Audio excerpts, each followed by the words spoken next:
Let's move on to defense. And this one came in from our buddy Tim. Really cool shot here. As you can see, our boy Rashawn Gary. I better mute it because you know there's going to be language, but love one-on-one time here. Coach Demarcus Covington working with Rashawn Gary as a special teams group works on punts in the background. This is awesome, Tim. It's a great shot. As you can see, Coach Covington working with Rashawn Gary. This is what you hired him for, man. You got a guy who's got defensive coordinator experience. He also worked under Bill Belichick for, I want to say, damn near a decade. He was a receiver in college and worked his way up through several position groups, and he settled in as a defensive assistant in New England. And they had some darn good defenses while he was an assistant on that staff. So love to see him working with Gary, man. This is a great grab here. Tim, did you pick up anything?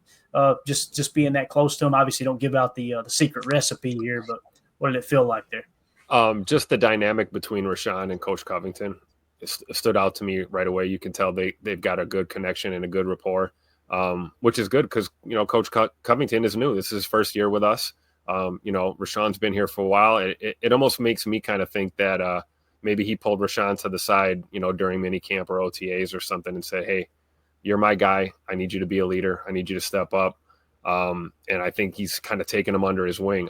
This is 2 days in a row that I've seen him pulling just Rashawn and Rashawn alone off to the side to just work on some stuff. This could also, not to speculate while speculating, this could lend some credit to your theory that perhaps a guy like Rashawn or LVN gets kicked inside from time to time this year.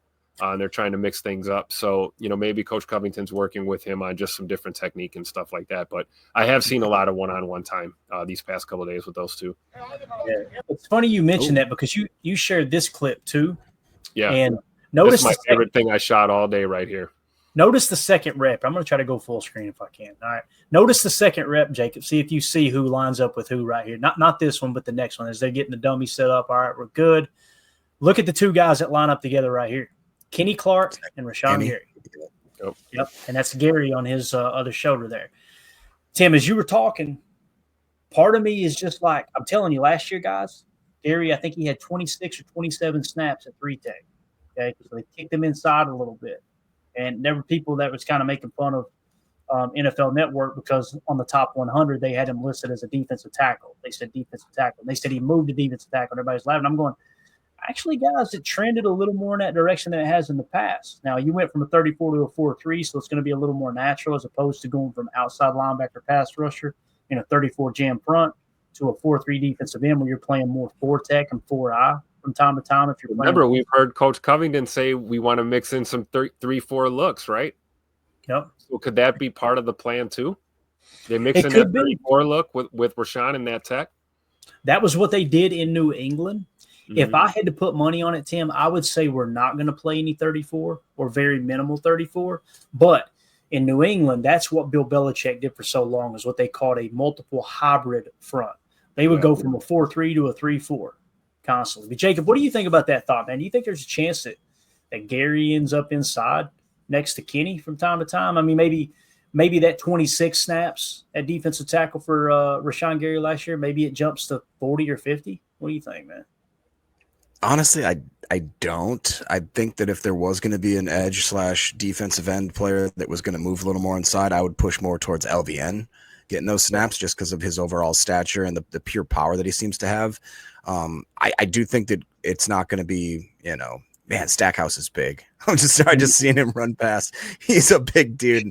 I think it'd be interesting. I like the fact that they had him have, that 20 plus reps in there. I hope that they replicate that again. I just do think that a guy like LVN is just a little more fits the bill in that role a little bit better, but we don't need to go back to the other video, but I was going to ask before we switched, what do you think they're working on there? That was Covington trying to show him how to stop maybe a chop block or maybe just guys that are blocking in the wash? Is he trying to just take them on before they get to his knees, before they just make first contact and back off? You know what I'm saying? Because it looked like they were weird, almost right? Trying to. He threw that foam at him and he smacked it down low to the ground, right, and then shed it off. Coach Lynn, of course, I've already got the clip closed out, but maybe Coach Lynn, if he did see it, he would have a better idea of what that was. I think that's as good an answer as I have, Jacob, is maybe looking to defend that chop block a little bit, Yeah.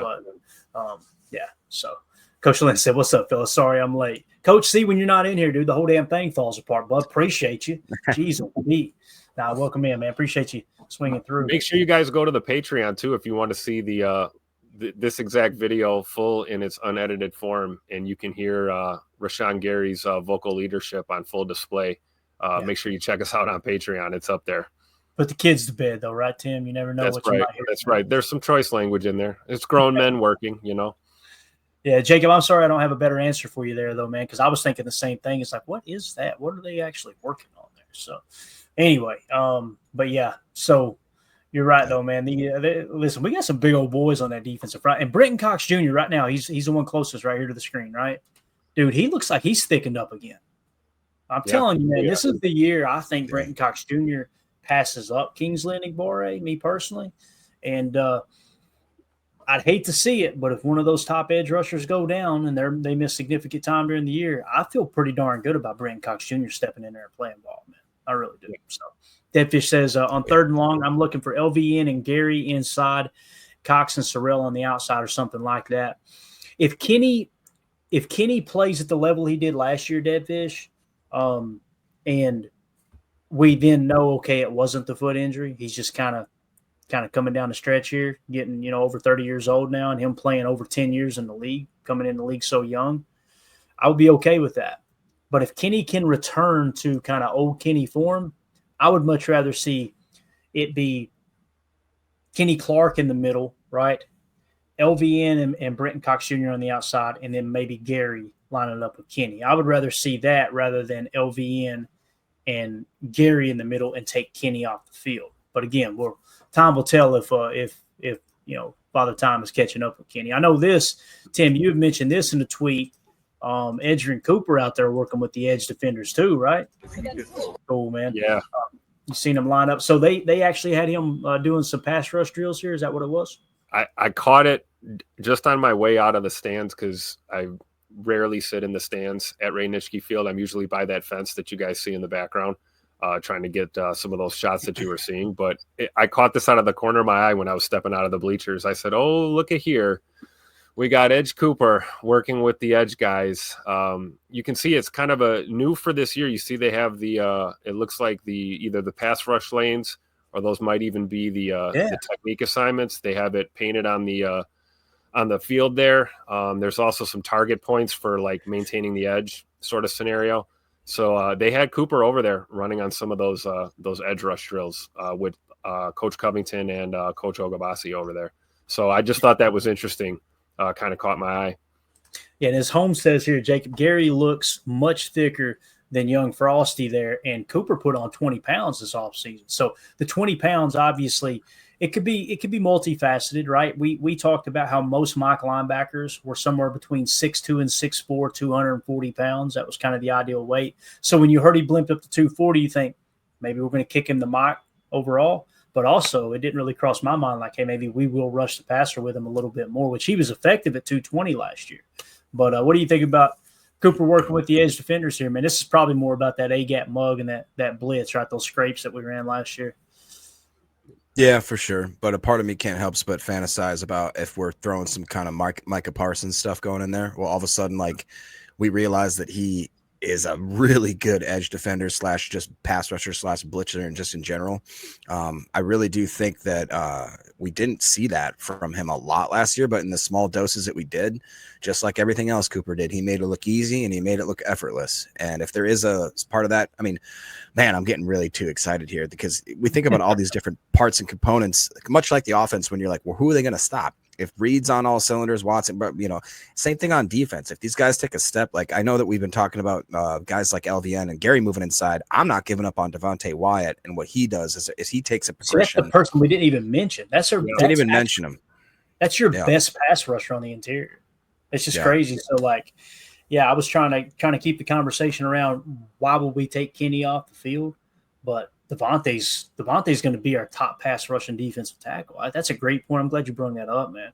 Yeah. And as Joseph says here too, just wait till Oliver's out there rushing the edge too, man. Yep. I mean, I was really hoping we could see him in camp, Tim, because when we did his chalk talk, his college tape breakdown, my goodness, man, he was so twitchy. It just looked like he reminded me of a basketball player. Like, you know, some guys just play the game of football, and it's like they find the football and they know how to time the leap and bat the passes down and this and that. It was all over his tape. It's just like, man, that dude just seems like he's, for lack of a better way of saying it, good at the football. You know what I mean? So love to see him on the field soon too. Absolutely. Yeah, Deadfish says Cooper's 240, Gary 275. Thicker than a bowl of oatmeal. Jacob, you're going to get excited over this clip as our buddy Baz over there at Basarsky Productions tweeted this out. Great rep from Javon Bullard out of the nickel, manned up on Kraft on a crosser.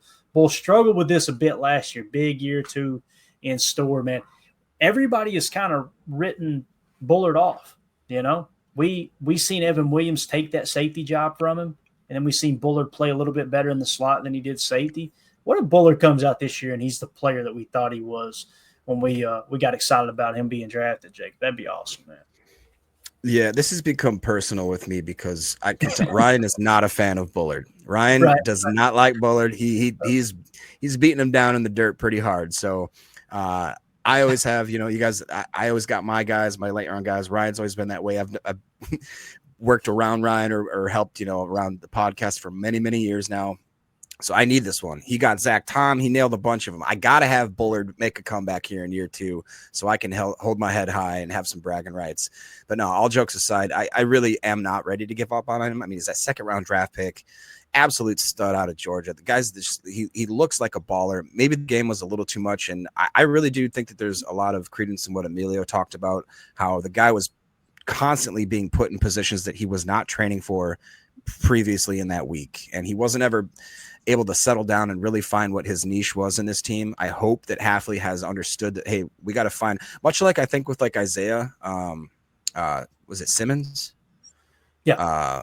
The guy just, you know, and I don't want to make excuses for him, but he never really found a home. He was so multi-versatile and multifaceted that they felt like they could move him all over the place. But the thing is that when you're a young, struggling, you know, defensive player in this league, it's really hard to just be moved around like a chess piece when you don't have the time to get comfortable with one solid position and then let your body, your technique, your skills, all that catch up. You know what I mean? So it's, I've got a lot of hope, man. I really do. I need that bragging rights, man. Gotta have it. Gotta have it. Tim, what do you think, man? You think Bullard's going to rebound this year? Oh, yeah. And, I mean, thank God we have him. I mean, we'd never have this clip. Thick. It's right? Wasn't that where that started? Coach Half talking about Javon Bullard? It was, yeah. So was that about Bull? Yeah, that was. It was Bullard. Yep.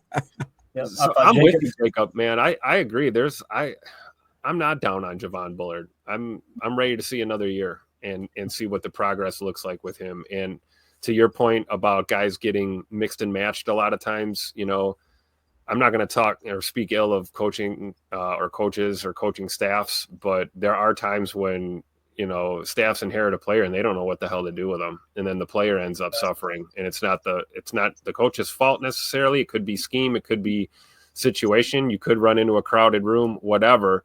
And so some guys fall by the wayside. I think if they have a clear path for Javon Bullard and it's, you know, fluctuating between, you know, playing safety and playing a little bit of, you know, slot corner, I think that's fine. That's enough for him right now as he develops. You're not asking him to do too much crazy. Other than last year, you know, we were in that spot where we needed him to start at safety in a pinch, you know, and he wasn't able to prepare for that. I think, you know, in his second year in the league, I think he's going to, you know, have that experience and be able to handle the adversity a little bit better this year. So I'm not willing to quit on him yet. I'm willing to see another year of his development. Yeah, and for me, like I used to look at players like almost from a kind of how PFF looks at players, like this is their grade, this is how good they are, right? And some people look at it kind of from what I call the Madden effect, right? It's like what's their overall rating, right? Coaches don't look at players like that. They don't. Yeah. They look at players like what can they add to the team? What do they do well, and how can we put them in a position to do that?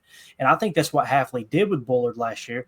Was he noticed he's a little late on his keys at the safety position, and they were kind of forced into letting him play the slot, which he did at Georgia, right? He played both safety and slot corner at Georgia. And then when you seen him in the slot, what did he do well? Man, he could set the hell out of the edge. He could play the run strong. Like That's what he does well. And how many times do we see him blow up, bubble screens, things like that, attack the ball carrier?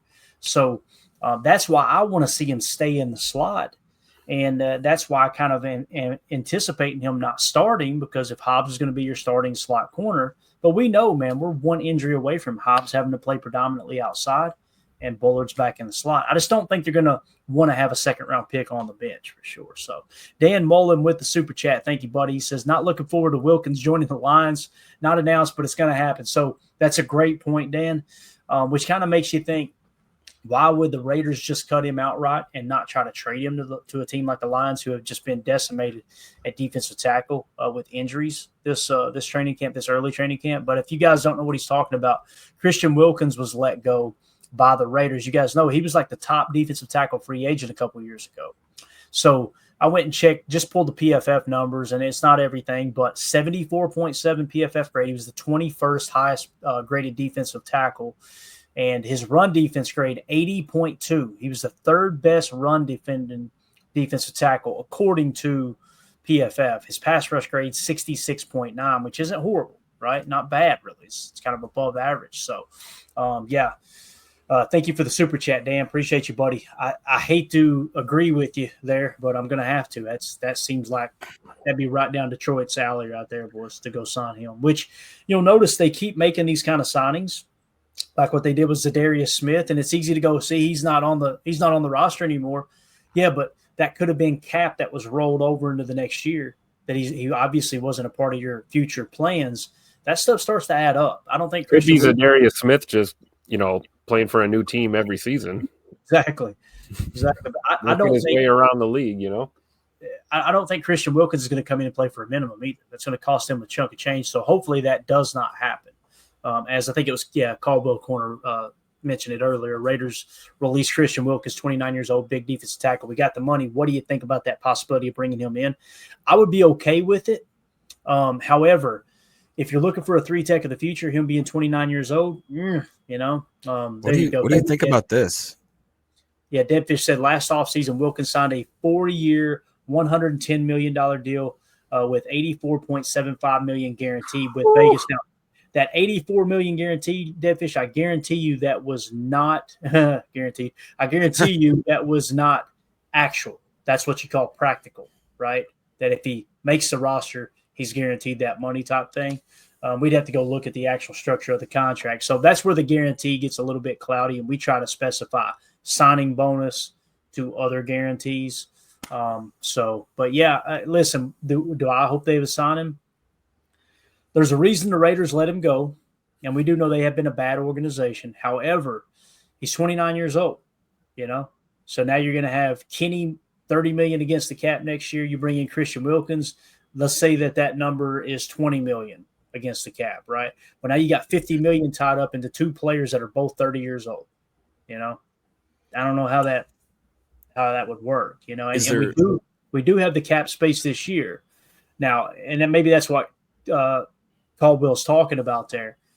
If you can get him on a 1-year, $10 million deal, and then you just move on next year, I'm okay with that. I don't have a problem with that. You got the cap space. Go ahead, Jake. What were you going to say, man? No, it's just kind of in that same vein.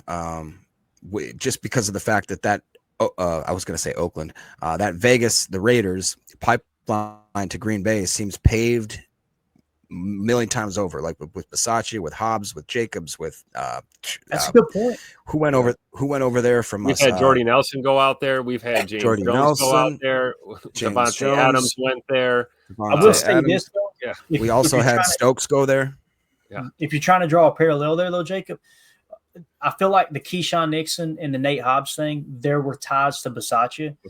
Christian Wilkins never did play for Bisaccia. Not that they still won't do that, but that's the only thing I would kind of be like, I don't know if that truly matters that he played for the Raiders for. I didn't realize it was just 1 year. I was thinking he was out there for 2. That's wild that he just played 1 year and they cut him loose. I mean, that's absolutely insane there.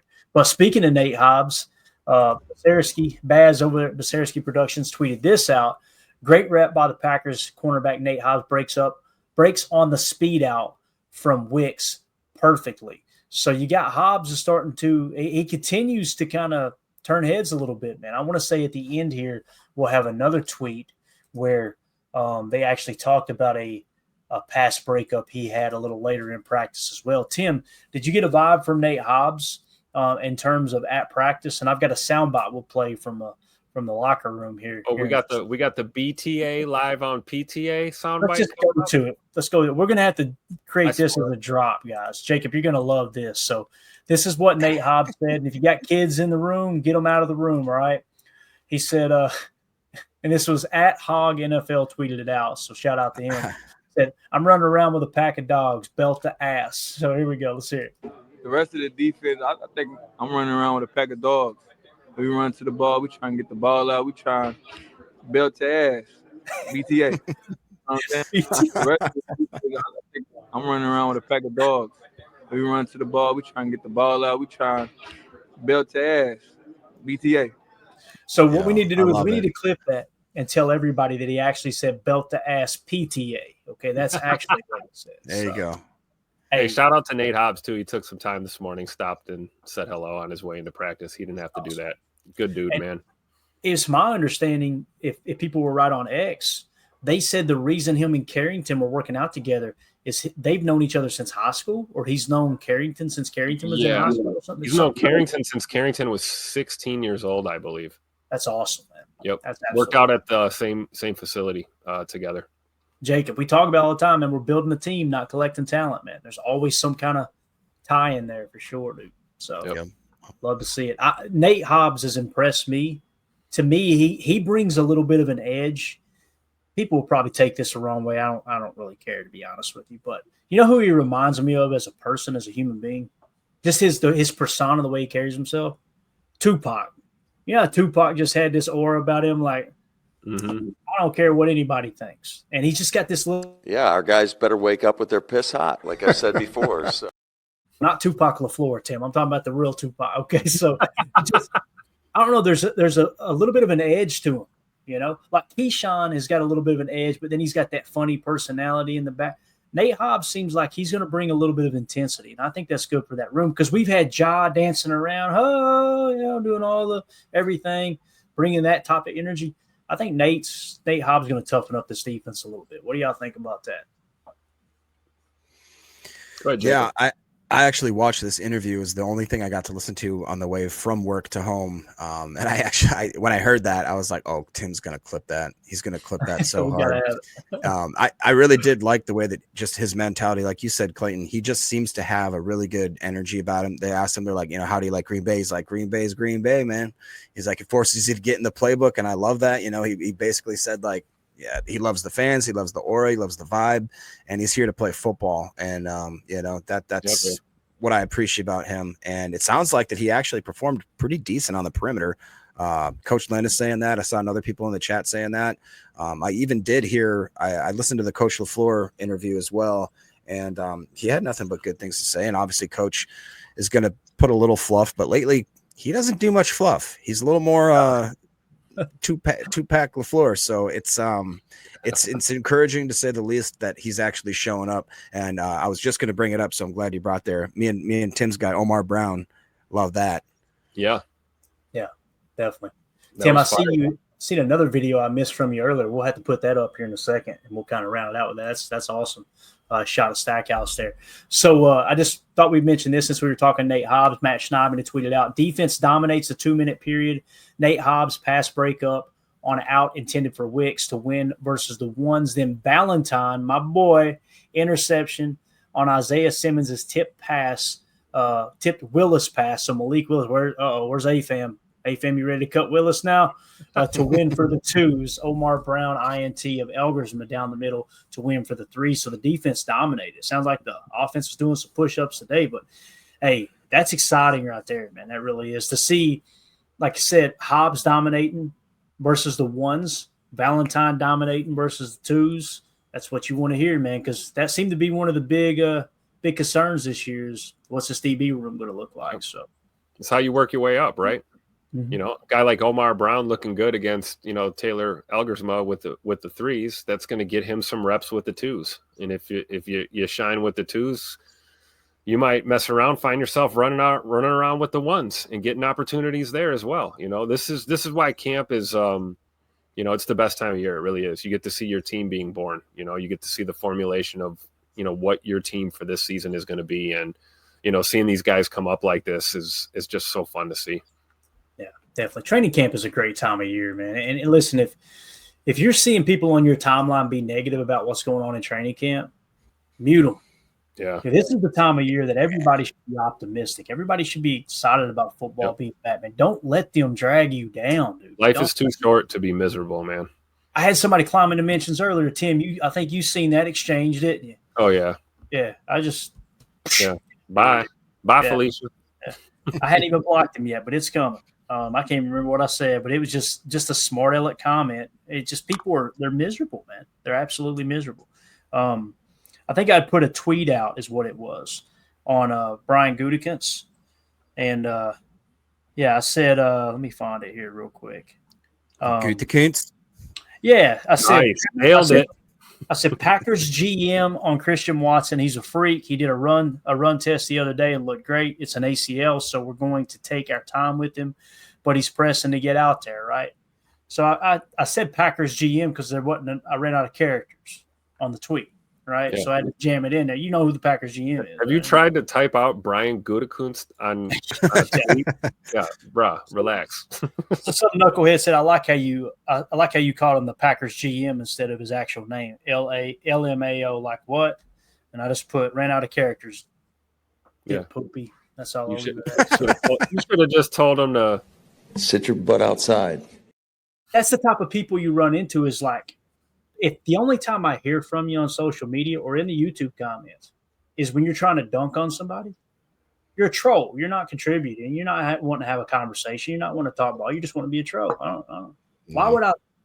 It's literally like somebody coming to your door and going, "Hey, I got a bucket of trash out here. Answer your door. I want to dump it on your head." And you keep answering. Like, what are we even doing here? So anyway, this was good news here, I think, Tim, and you were there, boots on the ground. I want to get your take. Matt Schneidman said Quay Walker will only do walkthrough stuff after being activated yesterday. LaFleur says so. We're one step closer, right, to getting Quay back on the field. And I'll say this, man, the ankle bothered him last year before he hurt it too, if you'll remember.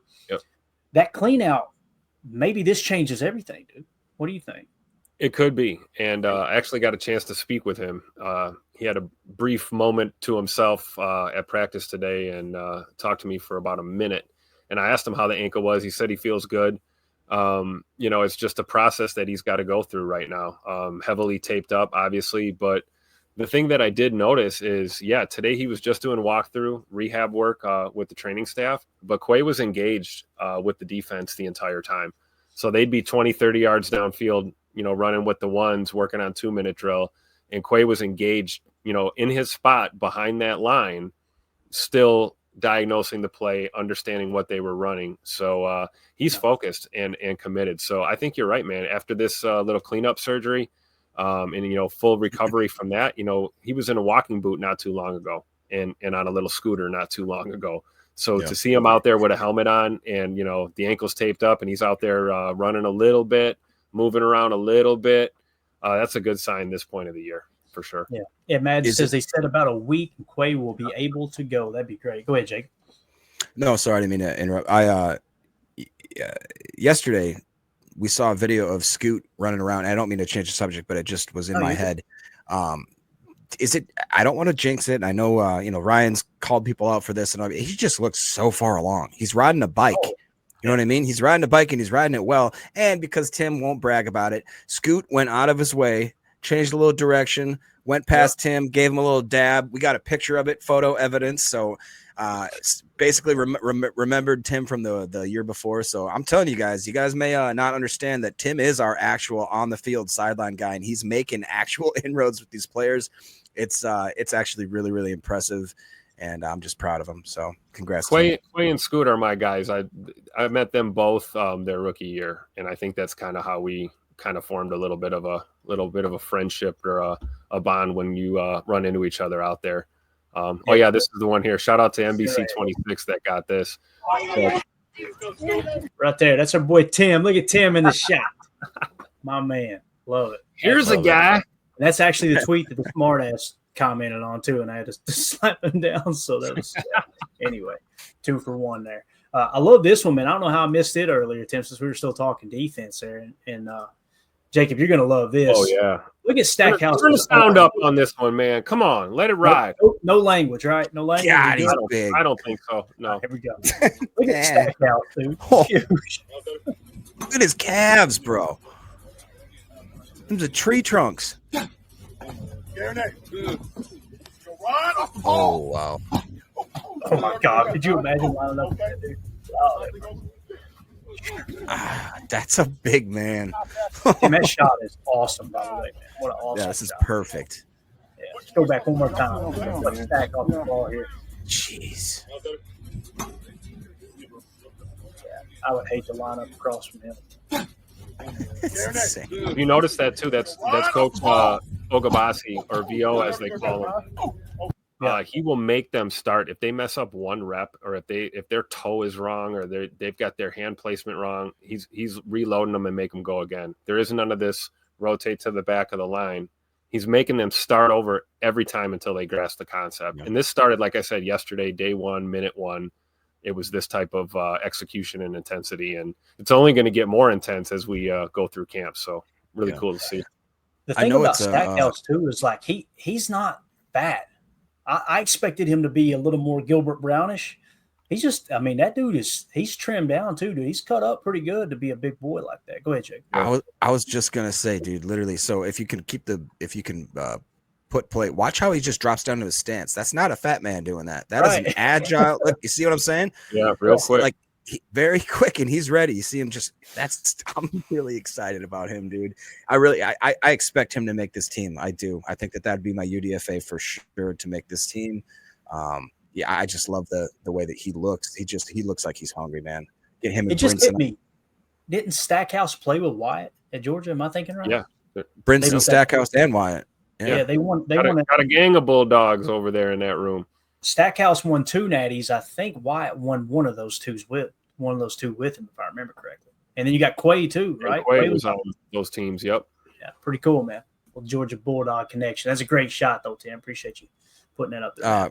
Coach Len was asking, how do you not get drafted? Wasn't, if I'm not mistaken, the kind of speculation was that Brinson would not get drafted and Stackhouse would, and then it somehow got flipped, and they both ended up on the Packers. We were talking about Stackhouse early on, second round grade on him, if I'm not mistaken. That was the year before, man. The year before college football started, his last year in college, some people had him projected to be a first-round pick.